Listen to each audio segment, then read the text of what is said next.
November 6th, 1860.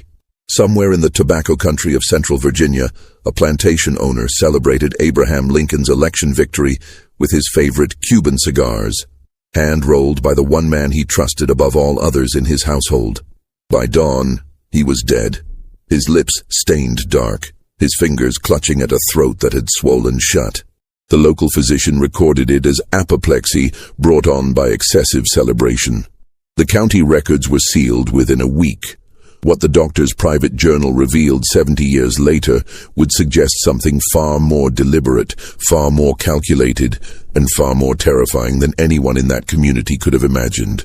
Tonight, we uncover what really happened in that smoking room, and why 3 other men died the exact same way before anyone connected the deaths to the one person present at every celebration.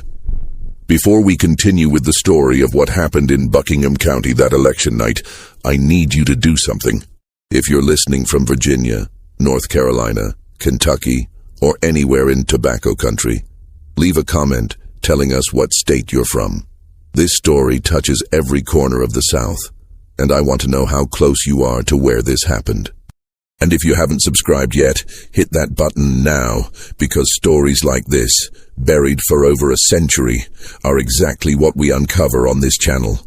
The truth about that November night didn't emerge all at once. It came in fragments, whispered confessions, burned letters discovered decades later, and one leather-bound journal that should have been destroyed but wasn't. Buckingham County, Virginia, in the autumn of 1860, was a patchwork of rolling hills blanketed in tobacco plants, their broad leaves turning gold as harvest season approached its end. The county sat in the heart of Virginia's tobacco belt, where fortunes were built on the backs of enslaved labor, and the quality of a man's crop determined his standing in society. The soil here was rich, dark, and fertile. The air perpetually carried the sweet, earthy scent of curing tobacco from the barns that dotted the landscape. The Haverford plantation sprawled across 1,200 acres of prime farmland, bisected by the Willis River and bordered by dense forests of oak and pine.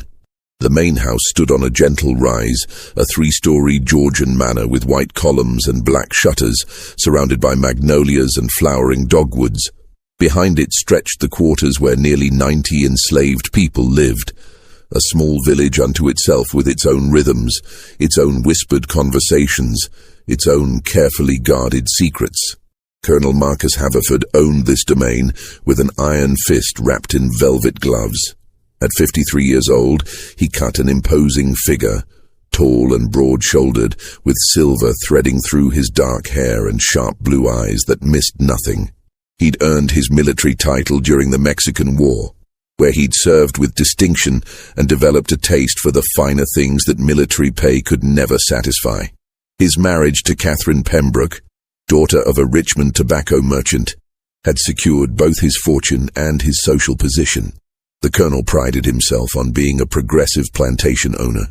He didn't use the whip as freely as his neighbors. He allowed his enslaved workers garden plots and the occasional Sunday to themselves. He even permitted some to learn trades beyond field work, though reading and writing remained strictly forbidden. These small mercies, he believed, made him enlightened. They made him beloved among certain circles in Richmond who considered themselves forward-thinking while still defending the institution that made their lifestyle possible. But there were things the colonel could not abide: insolence, laziness, theft, and above all, any suggestion that the people he owned might imagine themselves his equals. For these transgressions, punishment came swiftly and publicly. The overseer, a rail-thin man named Silas Portwood, carried out these punishments with mechanical efficiency, his face betraying no emotion as he administered the lash or fitted the iron collar. In the hierarchy of the Haverford plantation, one man occupied a unique position. His name was Benjamin, though everyone called him Benj, and he had been born on the property 34 years earlier. His mother, Celia, had worked in the main house until her death from fever when Benj was 12. The colonel, recognizing the boy's quick mind and steady hands, had trained him in the art of tobacco preparation, a skill that required years to master and was worth its weight in gold. Benj had light brown skin, thoughtful dark eyes, and a quiet demeanor that made him easy to overlook. He was average height, slim but strong from years of physical labor, with long fingers stained permanently brown from handling tobacco leaves. He rarely smiled, but he never scowled either. He moved through the plantation like water, finding the path of least resistance, drawing no attention to himself, always watching, always listening. The colonel trusted Benj in a way he trusted few others, white or black. Benj had access to the colonel's private office, his study, even his bedroom when delivering the special cigars the colonel favored. Benj knew which tobacco leaves to select for rolling, how to age them properly, how to add just the right touch of rum or brandy to the tobacco for flavor. He knew the colonel's preferences better than the colonel's own wife did. What the colonel didn't know was that Benj could read. His mother had taught him in secret, using a battered Bible and newspapers she'd stolen from the trash. She'd made him swear never to reveal this skill, had impressed upon him that knowledge was the most dangerous thing a slave could possess. When she died, Benj had continued his education in stolen moments, reading whatever he could find, teaching himself about the world beyond the plantation's boundaries. He'd read about the debates in Congress. He'd studied the maps showing free states and slave states. He'd learned about poison from a medical text he'd found in the colonel's library, memorizing the symptoms of various toxic substances before carefully returning the book to its shelf. He knew about belladonna and arsenic, about hemlock and foxglove, about all the things that grew in Virginia's woods and gardens that could kill a man if prepared correctly. And he knew about tobacco, not just how to cure it and roll it, but about the chemicals it contained, about nicotine's properties as both stimulant and poison, about dosage and concentration, and the fine line between pleasure and death. The autumn of 1860 brought unprecedented tension to Buckingham County. The presidential election loomed, and the very air seemed charged with anxiety. In Richmond, politicians thundered about states' rights and northern aggression. In plantation dining rooms, men debated whether Virginia would follow South Carolina into secession if Lincoln won. In the quarters, enslaved people whispered about what might happen if the Republicans took power, though few dared hope for actual freedom. Colonel Haverford was a Southern Democrat, a supporter of John Breckinridge, and a fierce defender of slavery as both economic necessity and biblical mandate. But he was also a pragmatist.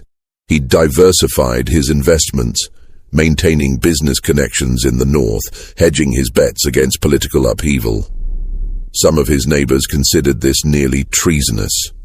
The colonel considered it good business.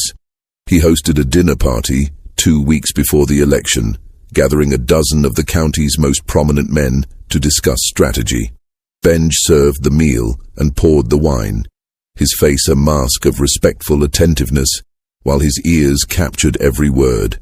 They talked about mobilizing voters, about intimidation tactics for those who might support the Republicans, about contingency plans if Lincoln won. One man, a lawyer named Sutherland, suggested that Lincoln's election might be the spark that lights the powder keg of Southern independence. The colonel disagreed. Lincoln's election means nothing without congressional support. The man's a backwoods lawyer with delusions of adequacy. He'll be hamstrung from day one. We'll weather this storm as we've weathered all the others. Our way of life is ordained by God and secured by economics. No amount of northern moral posturing can change that. As Benj refilled the colonel's glass, their eyes met for just a moment. The colonel saw nothing but dutiful service. Benj saw a man who believed himself invulnerable, a man who'd grown comfortable in his power, a man who'd forgotten that the people he owned were still people, still capable of thought and planning and rage. After the guests departed, the colonel retired to his study for his evening cigar. Benj brought him his favorite blend, a rich Maduro wrapped in a Connecticut broadleaf, perfectly rolled and aged for exactly 6 months. The colonel lit it with a satisfied sigh, settling back in his leather chair to savor the complex flavors, the smooth draw, the perfect burn. "You've outdone yourself with this batch, Benj," the colonel said, examining the cigar with appreciation. "The flavor is exceptional. What did you do differently?" "Just a touch more aging time, sir," Benj replied softly.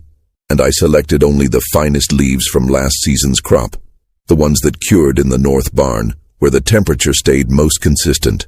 Well, whatever you did, keep doing it.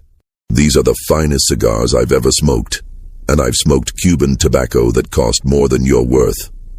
Benj nodded, his expression unchanging. "Thank you, sir. I'll prepare another batch for next month." The colonel didn't notice that Benji's hands never trembled, that his voice never wavered, that he showed no reaction at all to being valued less than rolled tobacco.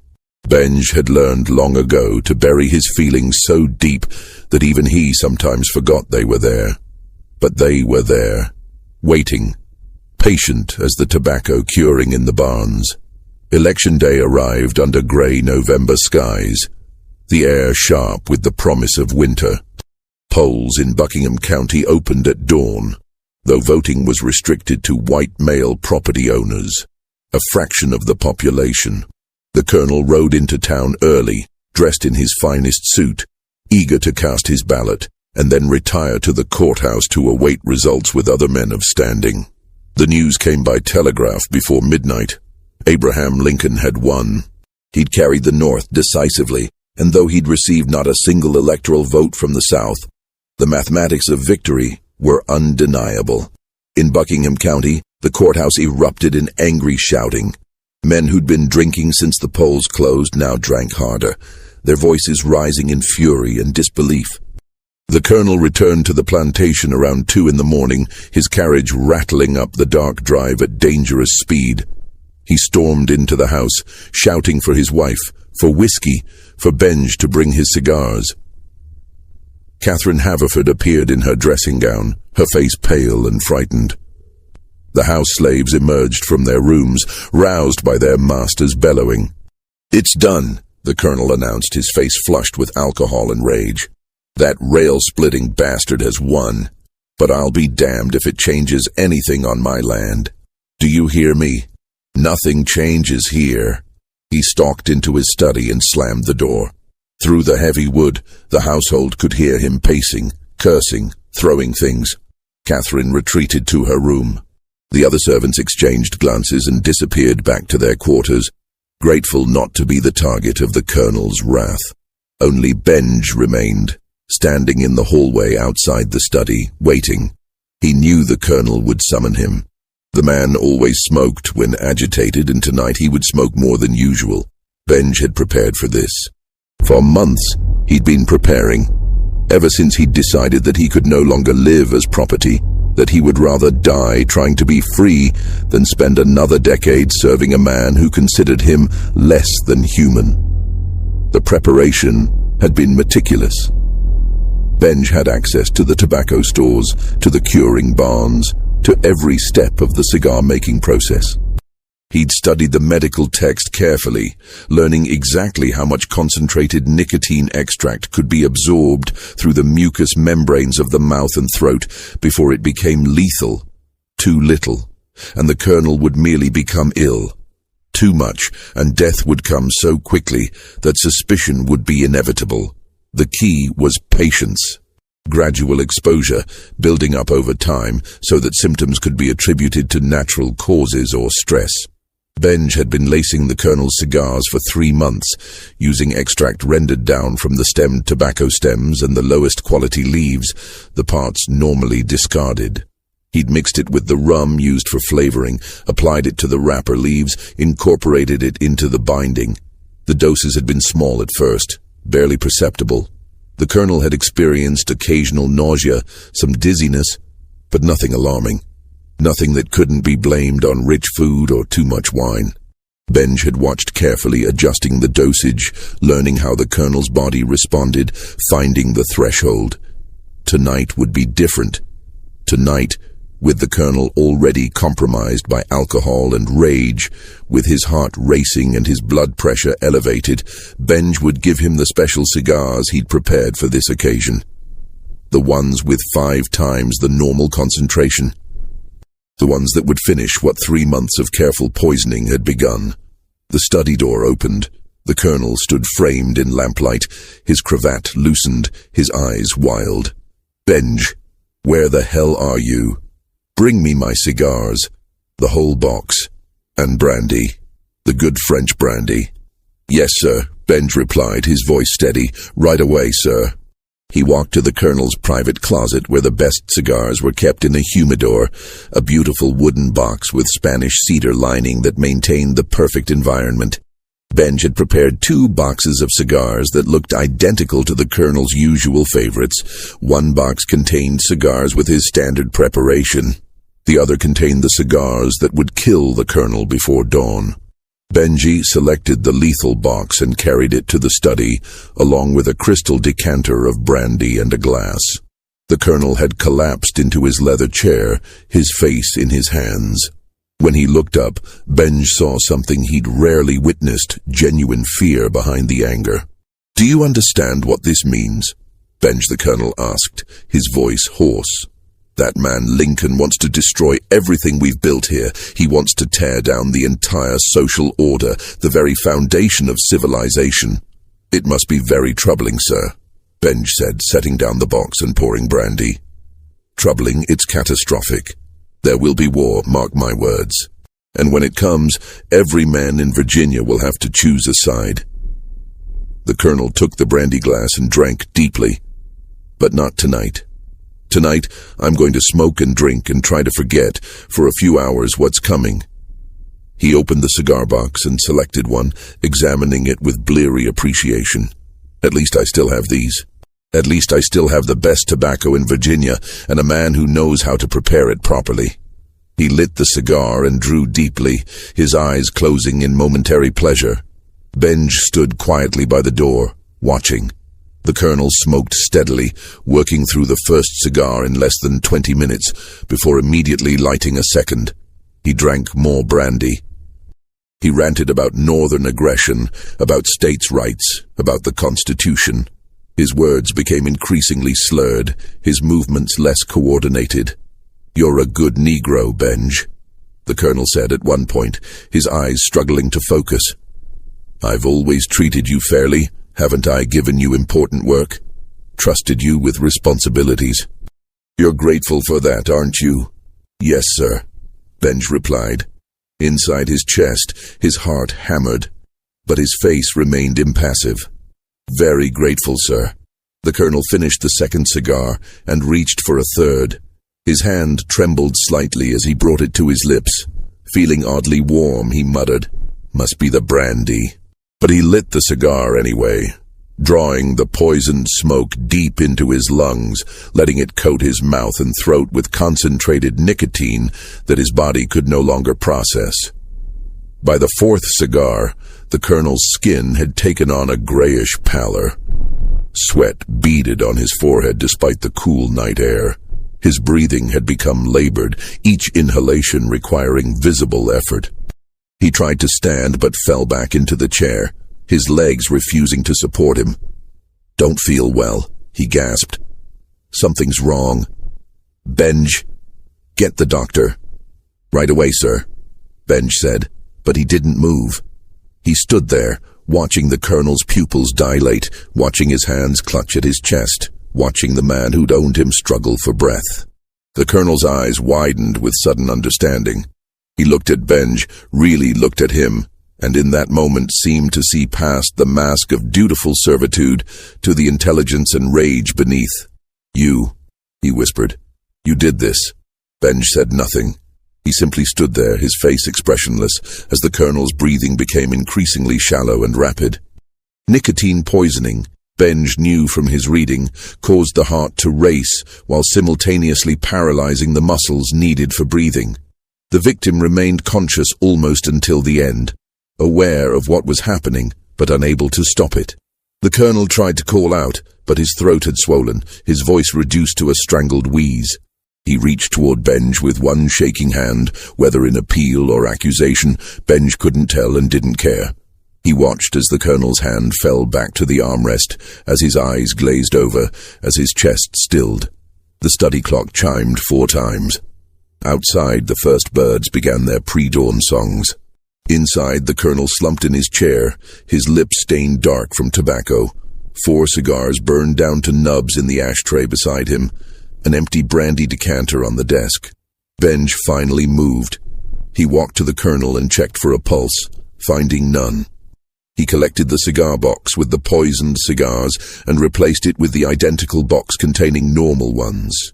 He arranged the scene carefully, making sure everything looked like a man who'd smoked and drunk himself into an early grave, overcome by rage and anxiety on the worst night of his political life.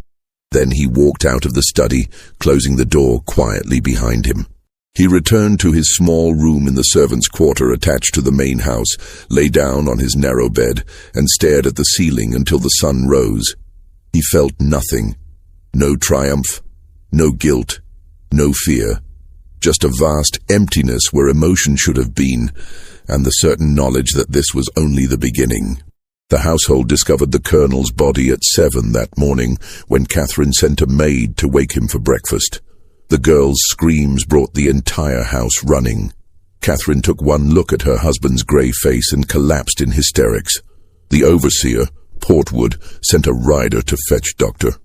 Nathaniel Grimsby from town, while trying to maintain order among the increasingly agitated household. Dr. Grimsby arrived within the hour, a middle-aged man with spectacles and a perpetually worried expression. He examined the colonel's body thoroughly, noting the discoloration, the position, the evidence of heavy smoking and drinking.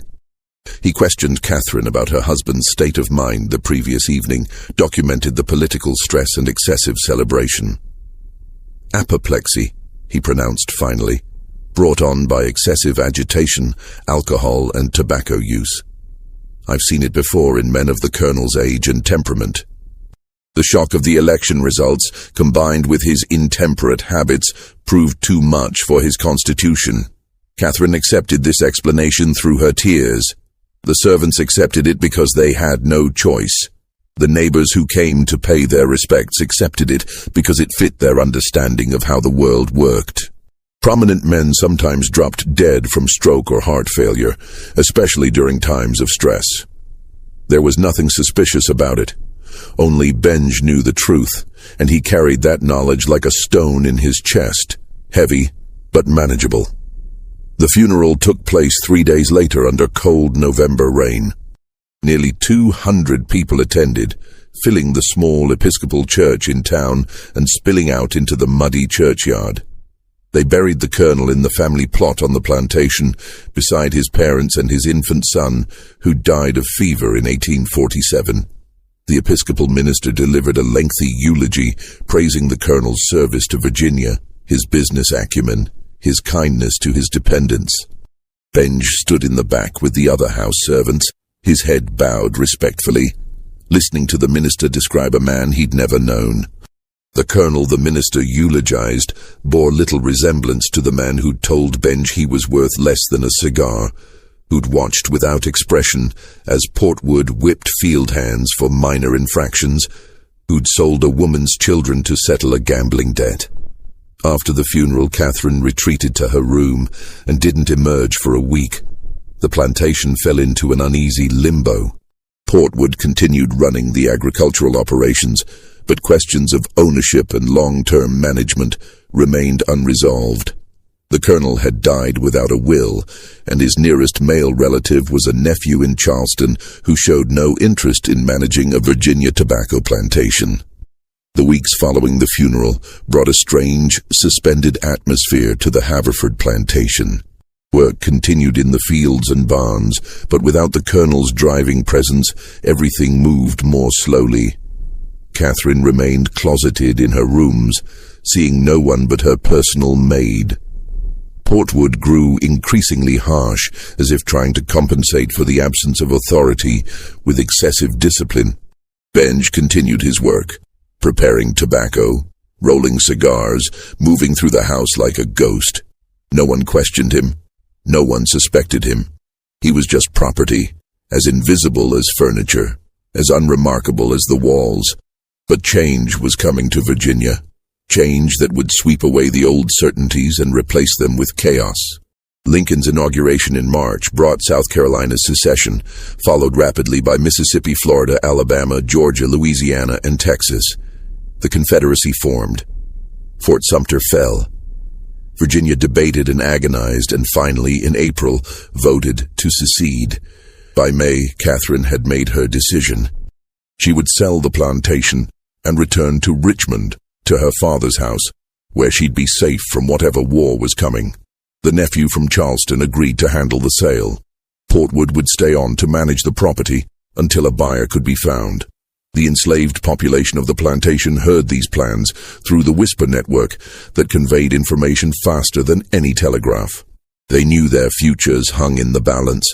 Would they be sold together or separately? Would the new owner be cruel or merely indifferent? Would the coming war bring freedom or just new forms of oppression? Benj listened to these whispered conversations but participated in none of them. He had his own plans now, plans that had been crystallizing since the colonel's death. He would run. North, to Union lines, to freedom. But he wouldn't run empty-handed.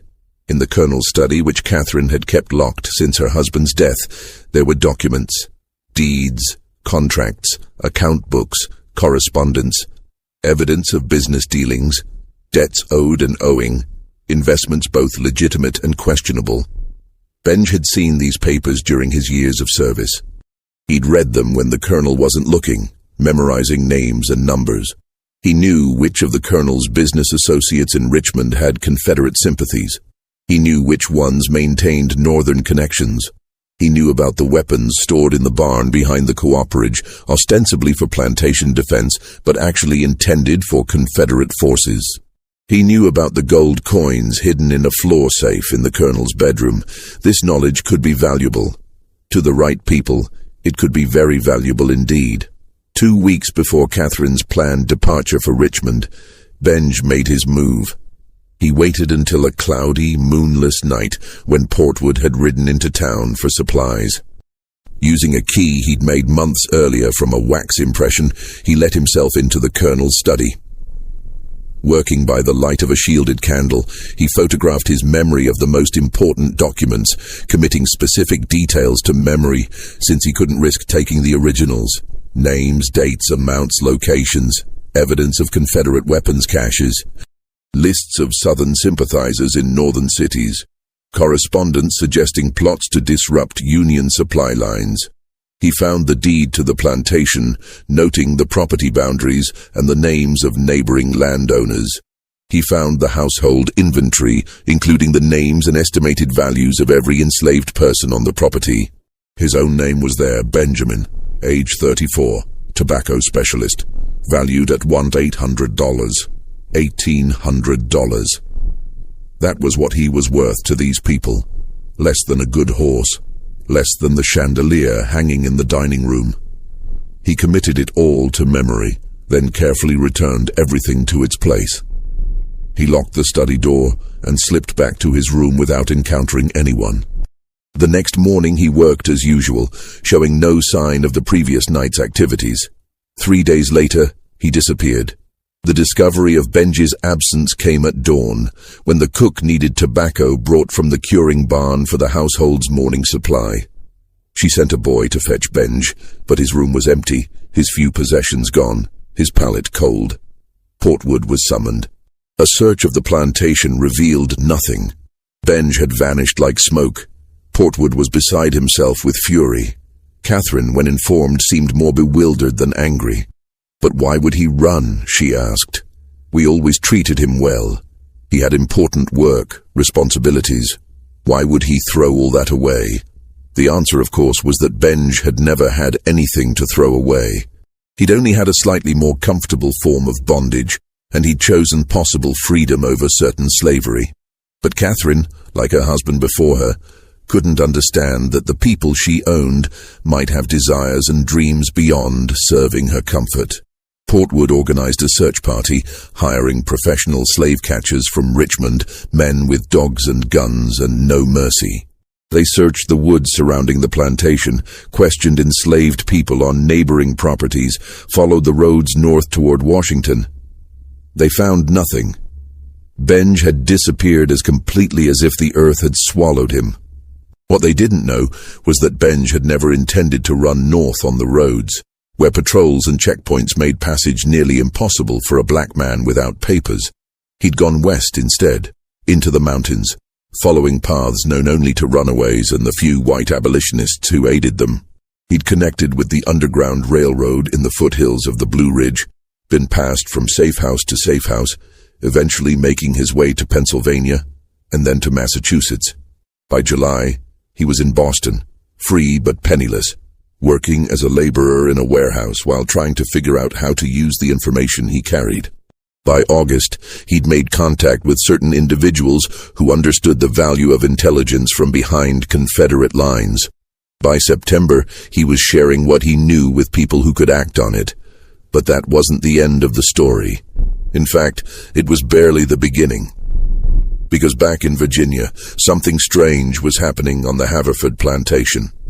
3 months after Benj's disappearance, Silas Portwood died. Like the colonel before him, he died in his office, slumped over his desk, surrounded by evidence of heavy smoking. The local doctor, still Dr. Grimsby, pronounced it apoplexy, just as he had with the colonel. The plantation's enslaved population whispered about curses and divine justice, but they kept their voices low and their theories private. Catherine, now thoroughly unnerved, accelerated her plans to leave. The plantation was sold at a loss to a speculator from Richmond who planned to run it with hired overseers while he focused on more profitable wartime business. The new owner lasted 6 months. He died in February 1862, found in the plantation's main house study, his lips stained dark, several expensive cigars burned to ash in the tray beside him. Once again, Dr. Grimsby was called. Once again, he diagnosed apoplexy. But this time, he was troubled. 3 men, 3 deaths, all in the same location, all presenting with similar symptoms, all associated with the same plantation. He confided his concerns to the sheriff, who suggested that perhaps the study itself was the problem. Bad air, perhaps. Miasma from the river, something in the ventilation. They had the study thoroughly cleaned and aired. They burned sulfur candles to purify the space. They brought in a builder to check the walls and floors for rot or mold. They found nothing unusual, just a well-appointed room with book-lined shelves, a large desk, comfortable chairs, and a persistent smell of tobacco smoke that no amount of cleaning could eliminate. The property changed hands twice more during the war, each time at a lower price. Neither owner lived there long. One sold quickly, citing business opportunities elsewhere.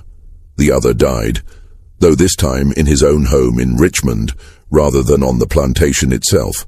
The doctor who attended that death noted symptoms consistent with chronic nicotine poisoning, but couldn't determine the source. By 1863, the Haverford plantation had acquired a reputation. People in Buckingham County spoke of it as cursed, as a place where death lingered in the very walls. The enslaved population had been sold off and scattered to other properties. The fields went unplanted. The house stood empty, its windows dark, its doors locked.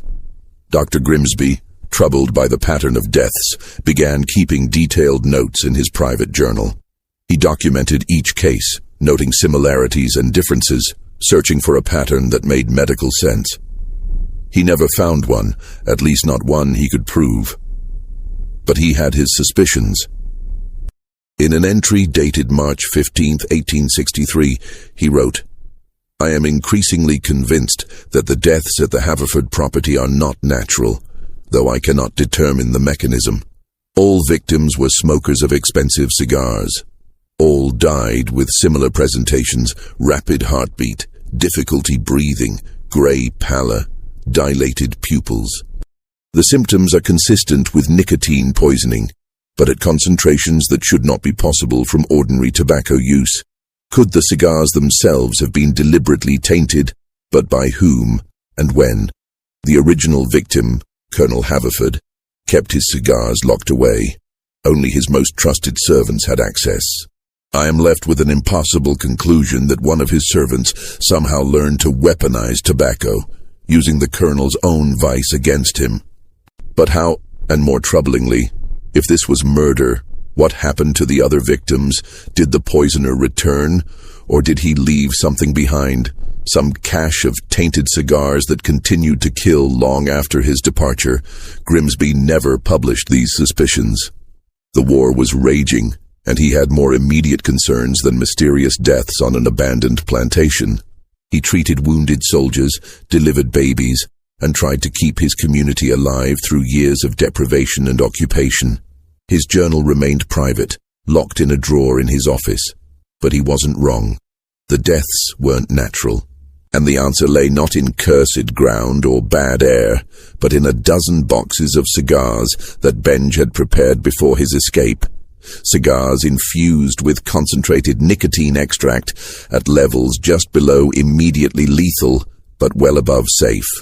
He'd hidden these boxes throughout the plantation, in the humidors where the Colonel kept his best tobacco, in the overseer's office, in the main house's smoking room.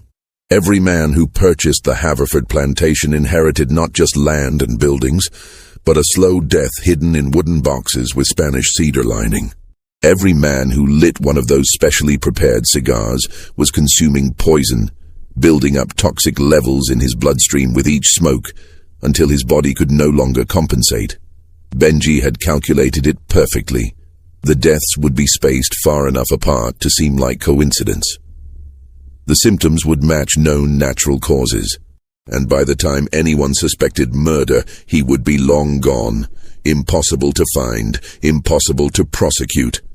It was revenge not just for himself, but for every person the Colonel had owned, every person Portwood had whipped, every family the system had torn apart. It was justice administered through chemistry and patience, delivered through the very symbol of the plantation owner's wealth and status. By 1864, the Haverford plantation had passed to the Commonwealth of Virginia as payment for unpaid taxes. The state attempted to sell it twice but found no buyers. The property sat vacant through the final years of the war and into Reconstruction, its fields reverting to wild growth, its buildings slowly deteriorating. In 1868, a northern investor named Harold Grissom purchased the property for a fraction of its pre-war value. Grissom was a Union veteran from Pennsylvania who'd made his fortune selling supplies to the army and now sought to establish himself as a Virginia landowner. He'd heard the rumors about the property but dismissed them as Southern superstition. He hired local workers to restore the main house and brought in his family from Philadelphia. Grissom was a cigar enthusiast. He'd acquired a taste for expensive tobacco during his war service and prided himself on his collection. When he moved into the Haverford mansion, he was delighted to discover several boxes of cigars in a hidden compartment in the study, apparently overlooked by previous owners or looters.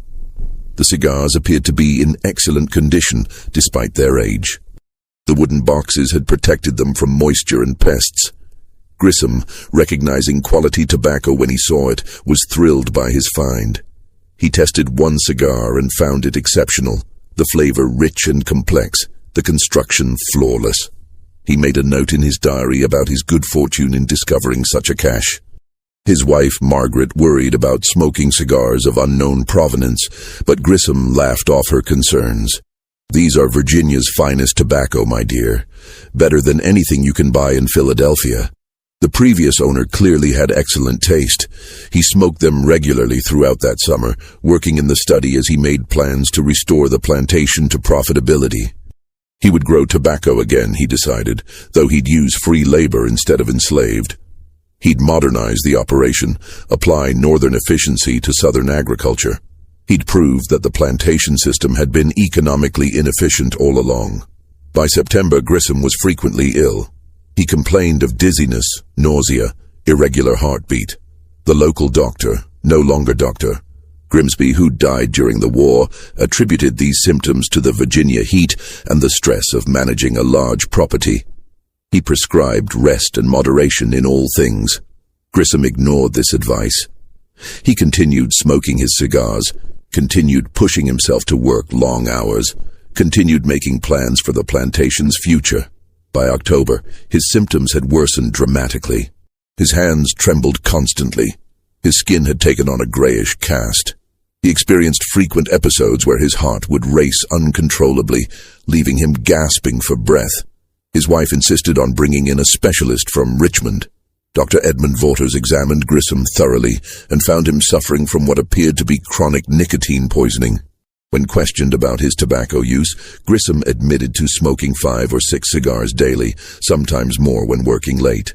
"That's excessive," Dr. Waters said bluntly, "but shouldn't produce symptoms this severe unless the tobacco itself is unusually potent or somehow contaminated." He asked to examine Grissom's cigars. Grissom showed him the boxes he'd found, explaining that they'd been hidden in the study for years. Dr. Waters took several cigars back to Richmond for analysis by a chemist he knew at the Medical College of Virginia. The chemist's report, delivered 2 weeks later, was alarming.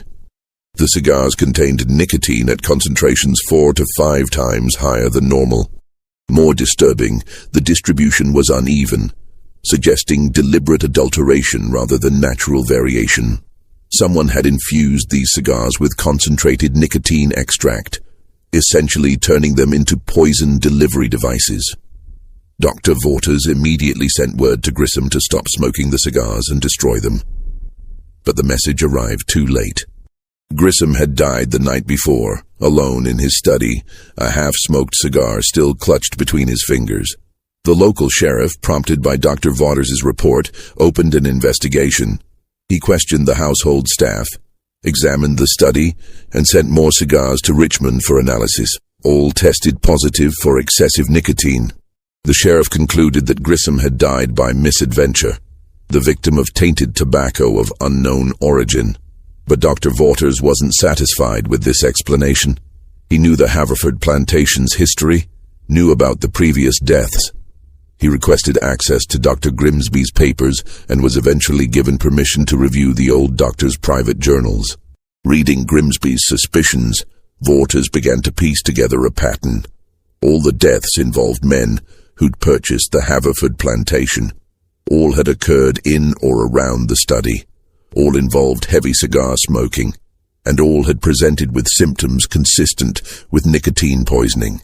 The first death, Colonel Haverford himself, had occurred in November 1860, the night of Lincoln's election. The colonel had been a heavy smoker who had a slave named Benjamin prepare his cigars. Benjamin had disappeared shortly after the colonel's death, ostensibly running north to Union territory. What if Benjamin hadn't just been running from slavery? What if he'd been fleeing from murder? What if he'd spent months, perhaps years, carefully poisoning his owner through the very cigars the colonel prized so highly?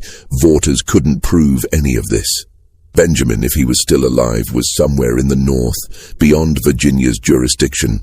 The other potential witnesses, the enslaved people who'd lived on the plantation, had been sold and scattered.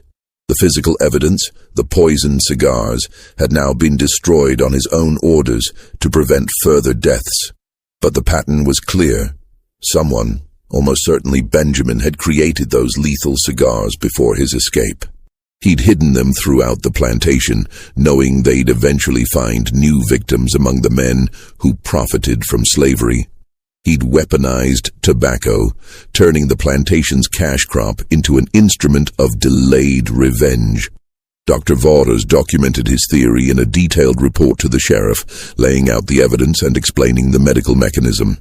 The sheriff filed it away, unsure what to do with accusations against a man who'd been gone for nearly 8 years and whose current whereabouts were unknown. The Grissom family sued the Commonwealth of Virginia, claiming they'd been sold a death trap. The case dragged through courts for 2 years before being dismissed. The Haverford plantation reverted to the state once again. This time, no one would buy it. The property acquired a reputation as genuinely cursed, a place where death lingered in the very foundations. Local people told stories about it, each tale growing more elaborate with retelling. They spoke of angry ghosts and land soaked in suffering, of tobacco fields that refused to grow, and buildings that repelled all inhabitants. The truth, as Waters understood it, was both simpler and more terrifying than any ghost story. The curse wasn't supernatural. It was chemical, calculated, and entirely human. It was the revenge of a man who'd been reduced to property, who'd studied his oppressors' weaknesses and exploited them with methodical precision. In 1872, 12 years after Colonel Haverford's death, a letter arrived at Dr. Edmund Waters' office in Richmond. It bore a Boston postmark and no return address. Inside, written in precise, educated handwriting, was a confession. The letter began simply, "Sir, I understand you have been investigating the deaths at the former Haverford plantation in Buckingham County. I write to inform you that your suspicions are correct. My name is Benjamin Freeman, formerly the property of Colonel Marcus Haverford. I killed him. I also killed Silas Portwood and created the means by which several other men died. I am not sorry. I am writing to you so that the truth may be known, and so that you may understand that what happened was not curse or accident, but justice." The letter continued for several pages, laying out in clinical detail exactly what Benj had done.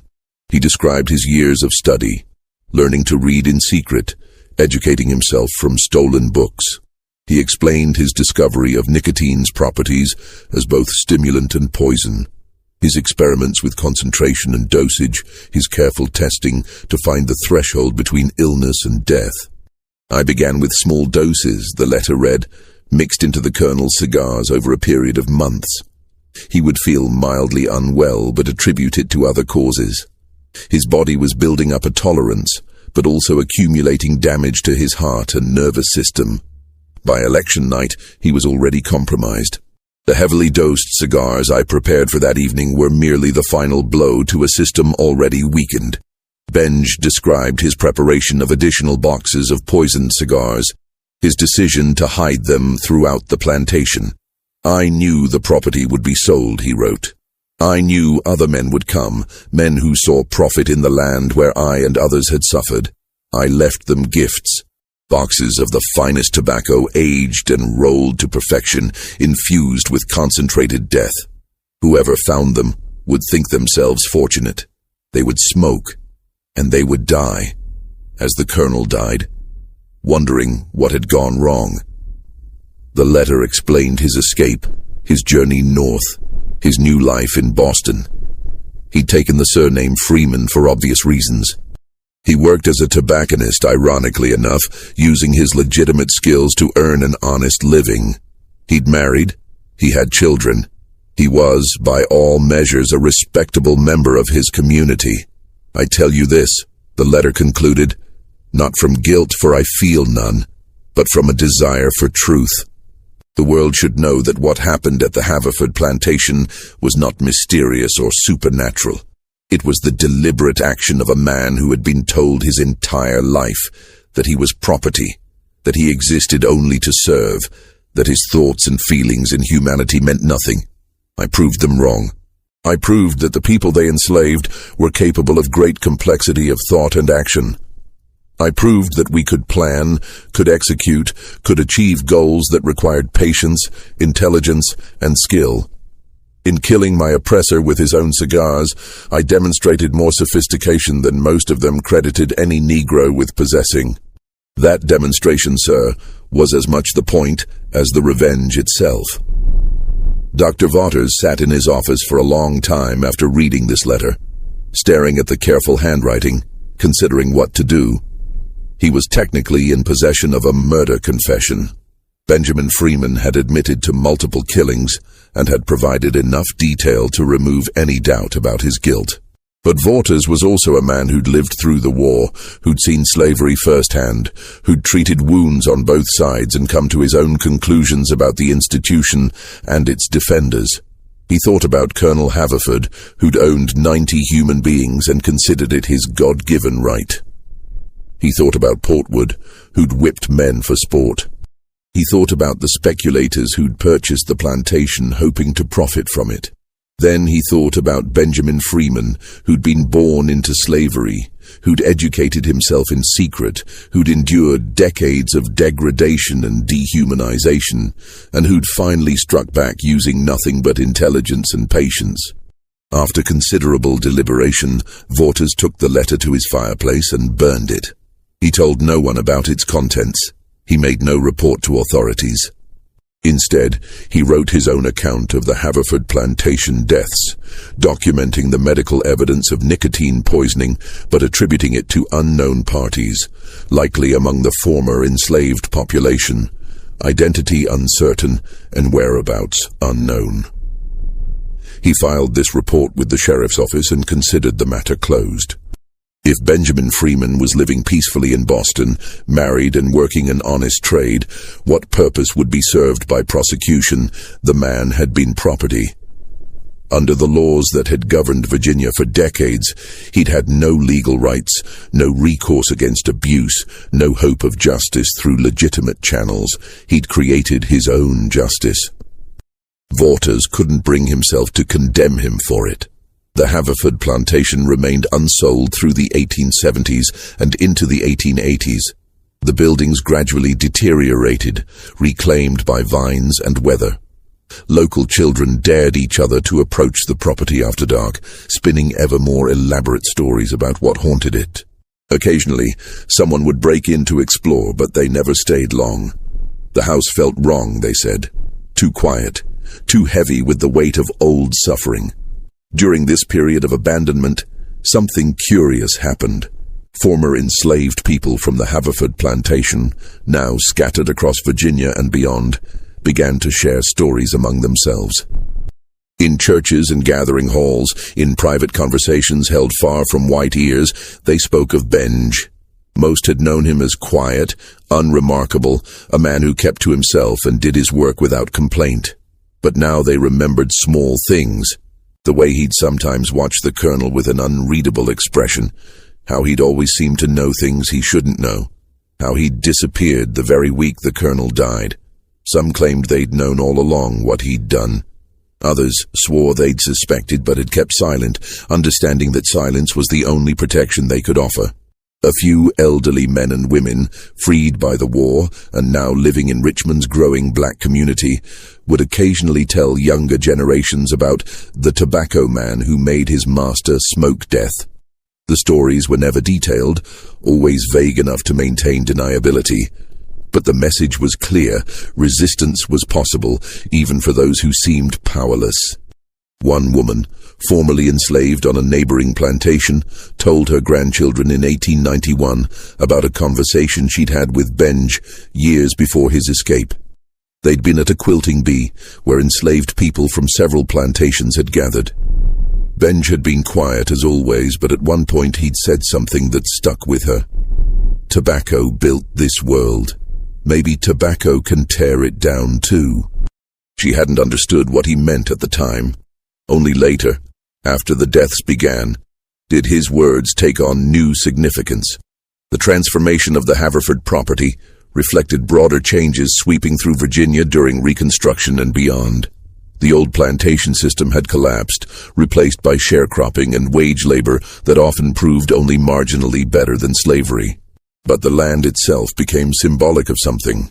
The impermanence of the system that had seemed eternal, the vulnerability of those who'd believed themselves invincible.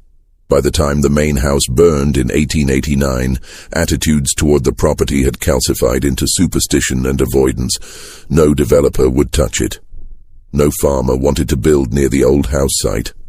The very ground seemed tainted, though of course it was memory that poisoned the land, not anything in the soil itself. The stories grew more elaborate with each telling. Lights seen in windows of the ruined house, phantom smells of tobacco smoke drifting through empty rooms, the sound of footsteps pacing the study where so many had died.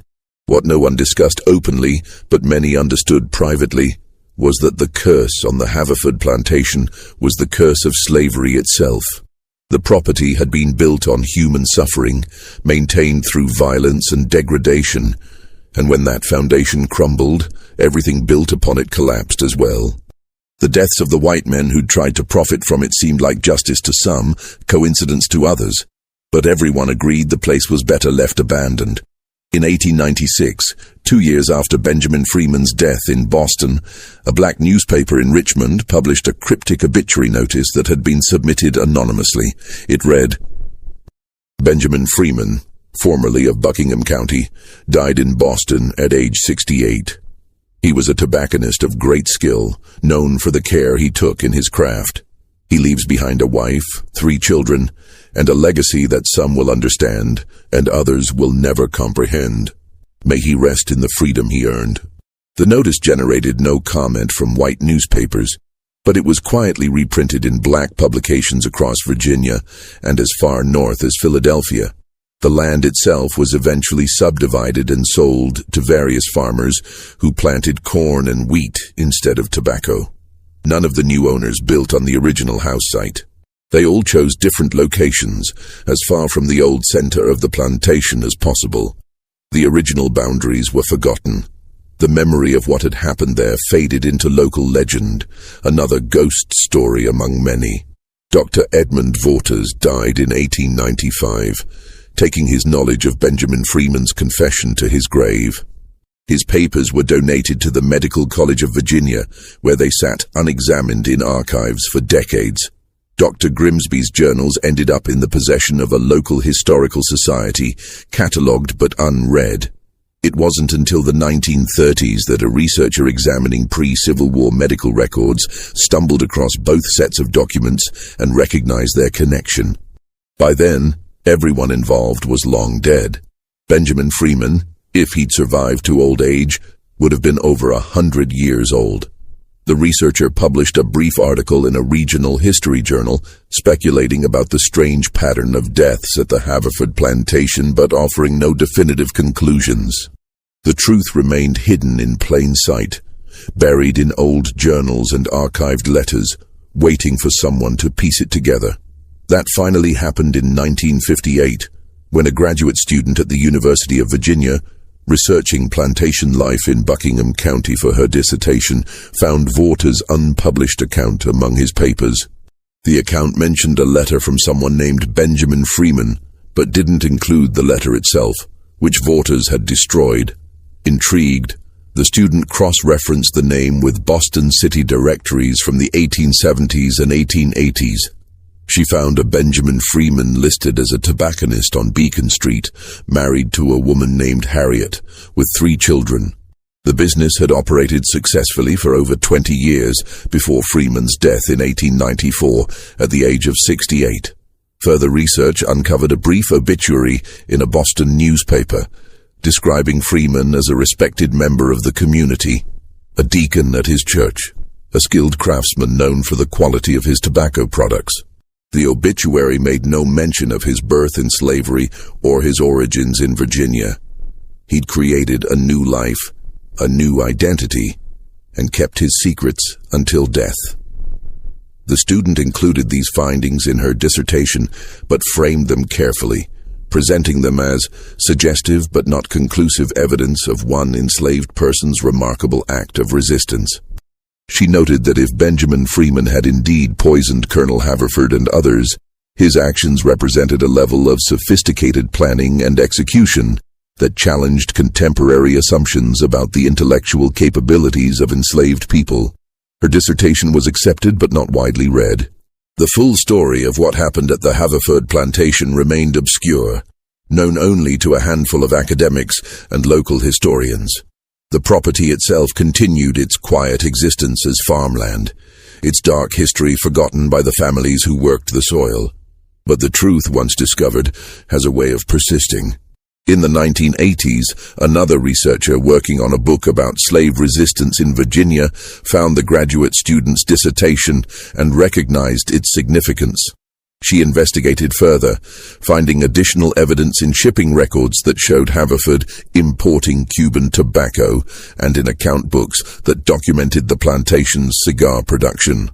She published a book in 1992 titled Poisoned Tobacco, Benjamin Freeman, and the Haverford Plantation Murders.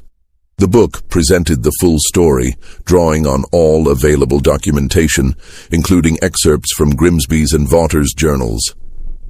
It generated some academic interest and a modest amount of controversy, with some scholars questioning whether the evidence was sufficient to prove Freeman's guilt. But to most readers, the truth was self-evident. Benjamin Freeman had been born into slavery, had endured 34 years as property, had educated himself against all odds, and had finally struck back at his oppressor using intelligence, patience, and the very crop that made Virginia wealthy. He'd turned tobacco, the foundation of the plantation economy, into a weapon of resistance and revenge.